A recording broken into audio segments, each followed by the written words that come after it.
Hello and welcome back to the second instalment of our Employee Spotlight series. Thank you to those that tuned in last month and for the lovely feedback that we've had.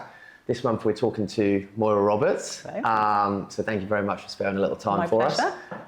We usually start with a nice easy one, so tell us a little about yourself, your role, how long you've been at Cloud Gateway perhaps. Okay, so I'm police lead in the criminal justice vertical.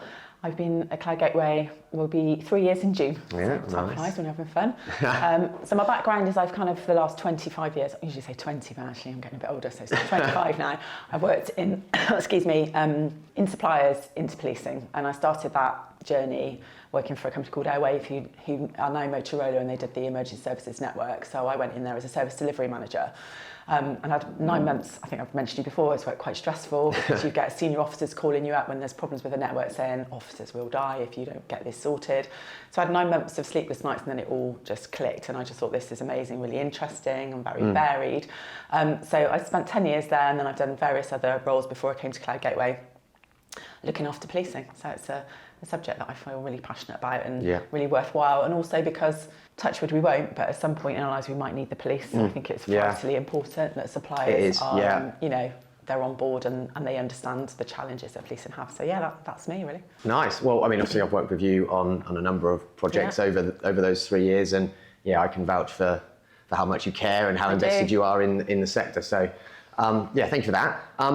Moving on to Cloud Gateway, like you said, 3 years now. Kind of one of the old guard, I think. I know. Probably been here one of the longest. So talk about maybe a typical day for you. I know in your role you don't really get too many days the same, but maybe what you've got going on this afternoon, this week, what does a typical week look like? So that's the attraction really, because it is very, very different. And pretty much there's myself and Naomi that look after Blue Light, and we're pretty much masters of our own destiny. We know what we've got to do, so we fill our days with activities which are going to support that.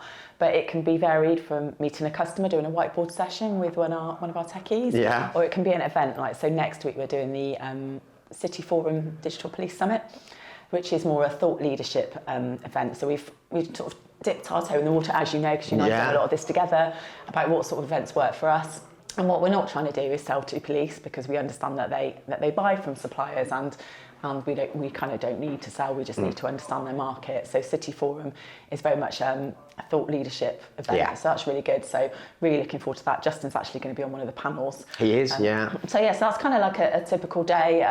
It could be, sometimes we do a lot of sponsorship as well. So we sponsor the ladies police football team. So in a couple of weeks we're going up to watch those guys train. Yeah, that should be, I think I'm going along, that should be a lot of fun. Yeah, so what other stuff? So it's really cool, we do some really good stuff. We also do the British Police Symphony Orchestra, so there's a big concert in Ripon in May, so we'll go along to that. But also do a lot of work with channel partners, so to try and, particularly the cloud providers, because what we do makes getting onto the cloud really easy. So we work really closely with some of the cloud providers to say, look, obviously they are targeted to get customers to consume cloud, and we make that really, really easy. So I do meetings about, so it's very, very varied. What sort of themes, challenges are police experiencing at the moment in your view? I know that event looks at sort of identifying the challenges and then more importantly the solutions to overcoming them. We obviously consider ourselves a part of that solution, but talk about perhaps a little bit about maybe what Justin's going to be talking about and some of those key themes and challenges that you're expecting to come up next week. So we're really interested in the whole digital transformation, and for police one of the key challenges is data. I think people say that data is the new bullet. They've got so many volumes of data, and this is why it's so interesting working with them. So for every single crime these days, I think without exception, there's probably one or two, there is a digital element, be it a mobile phone text message or a CCTV camera image, whatever. So, and the police really can't keep up with that. They've got loads of legacy systems, and it's just managing that, and it takes them weeks, sometimes months, to trawl through all of this data. So we're really interested in helping them get the right foundations and the right network connectivity to speed that up. So very often in any event or anywhere really, everyone's always really interested in the sexy stuff, the AI stuff, which is fantastic, but they can't really, if they invest in that, they can't do it properly unless they've got the right network connectivity. So that's where we tend to go along, where we're trying to educate. And so the panel next week will be about helping them digitally transform, and we'll want to sort of raise the flag about, sounds great, but just make sure, and and we often say that these are the challenges we've seen in other public sectors, organisations, and just to make you aware, most of the time they are aware, obviously, but if they're not, so we try and be, if you like, sort of network experts without being too pushy. Yeah, I guess we can bring, obviously we have a fairly extensive customer base across the public sector and local gov right through to some of the biggest departments in central government. So I guess we can, you're right, share some of those experiences, share some of those insights, and hopefully add some value to panels like the one Justin's going to sit on. And also, because of the nature of policing, first of all, one would hope, and the majority are, that you go into policing because it's a vocation and it's something that you really want to do and you want to help people. They're not technical experts. You do get pockets of people that it's a bit of a hobby and they're really into it. But in the main, most of the budget for policing quite rightly goes to frontline officers. Yeah.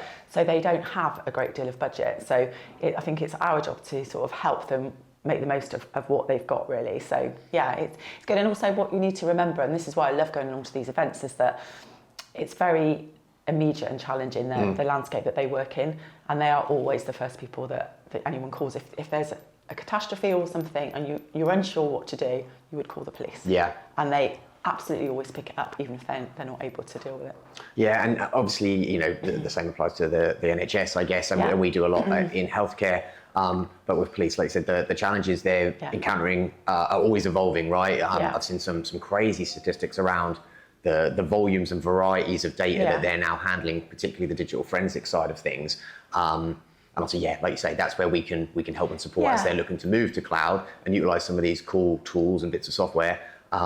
Obviously, they need a mechanism to securely get there, and often they need it relatively quickly, which is, I guess, where we come in. Yeah, it is. And also, not forgetting that they've got pressures from our high, because they're funded mainly from the Home Office, so they'll have regional pressures, national pressures, and local pressures. So, so I know that you all live in Norfolk. The policing need there will be very different to somebody that lives in Greater Manchester. Of course, so they're always balancing that. So 43 forces, 43 different chiefs. Yeah. Every need is different. So I guess that's one of the big things, because I know we're engaged with PDS as well, and there's a lot of good work going on there, sort of centrally, and then there's, like you said, the different agendas and objectives of the 43 forces, and I know we're kind of involved with a few of those.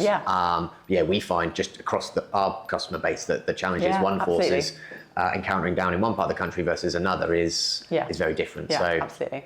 Like an immensely layered set of. It is. It's a little bit like a weighing scales. That's what I like to think of it, because they've constantly been pulled from pillar to post. And of course, if there's a new government this year, everything out again. Completely, priorities will change again. I think one thing we know is that technology will probably be central to both parties, and using it to drive efficiencies and perhaps make up for lack of funding. That's it, and it's being that responsible supplier and understanding all of those challenges and seeing how we can support them. Not just about how much money can we make and what can we sell them. It's not about that. It's not about putting a square peg into a round hole. It's about supporting them for the good, really, of society and for all of us, really. So.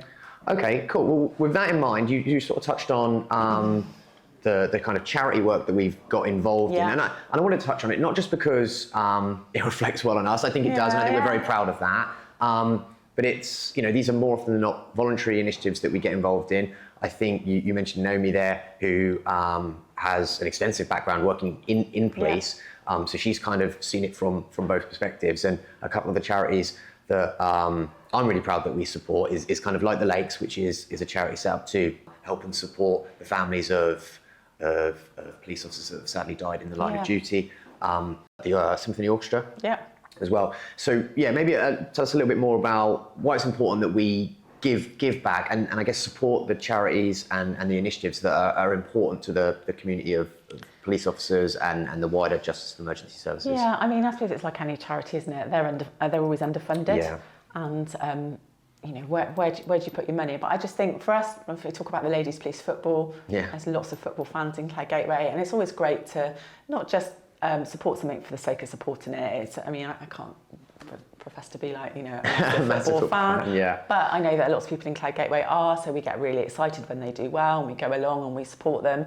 So that's good. And the Symphony Orchestra, again, it's completely, other scale really of interest really with the classical music. But these charities, they really do struggle to be funded, and I think the proceeds for the Symphony Orchestra this year are, I forget, it's something to do with similar survivors, I think. Yeah, like the treatment centres over there. There's a couple of them, and again, like officers, who get injured or have issues that they need resolving, physical, stuff, like physical as well as like it's a good safe place for them to go and get the treatment and support they need. But like you say, these things cost money, and like you say, if you haven't seen it, we've put some posts out on our social feed, so go and take a look. It's going to be a wonderful event, and more importantly, a wonderful cause that they're raising money for. So for anyone that can contribute or would like to know a little bit more, go and have a look. And I also think it demonstrates that, so obviously marketing, you've spent a lot of money in marketing budget to generate sales, but it's not also just about that. It's about, we're probably not going to get anything out of these apart from the fact we all feel good. Yeah. Because in particularly, if we win the football match, we'll feel good, or if we know that we're going to contribute to some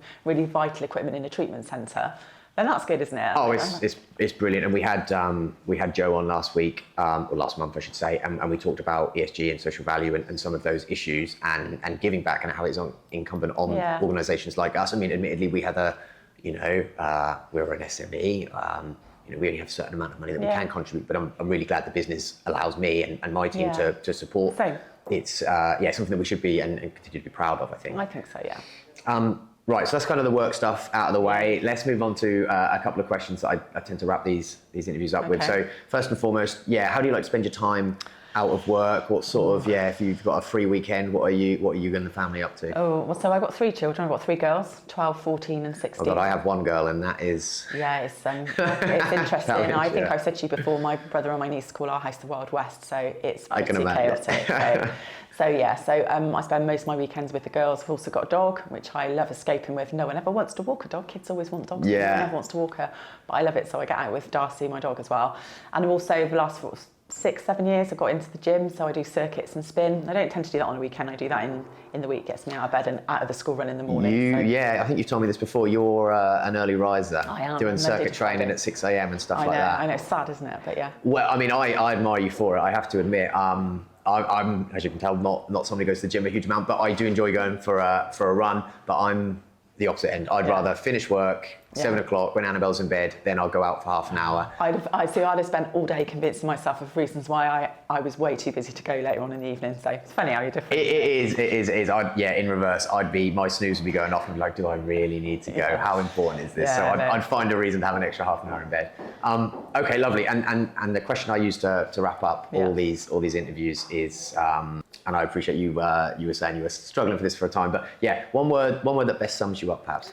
I think probably tenacious. Particularly in the police market, it's really good to, I think, I kind of got to keep on and on and on. Yeah. And I'm a little bit like that in my personal life as well, unfortunately, for those who around me, but yeah. Yeah, no, I think that's, I definitely think that's a good one and definitely a good trait to have, I think, in your role. And Cloud Gateway and my team in particular have certainly benefited from that tenacity over the years. Well, thank you for sparing the time to come and talk to us. I know you're busy and I appreciate it. We all do. I hope you enjoyed that one. We have plenty more coming, so please tune back in next month. Thank you again for all the lovely feedback we got last time.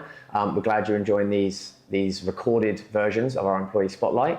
And we'll leave it there, and we'll hopefully see you back in February.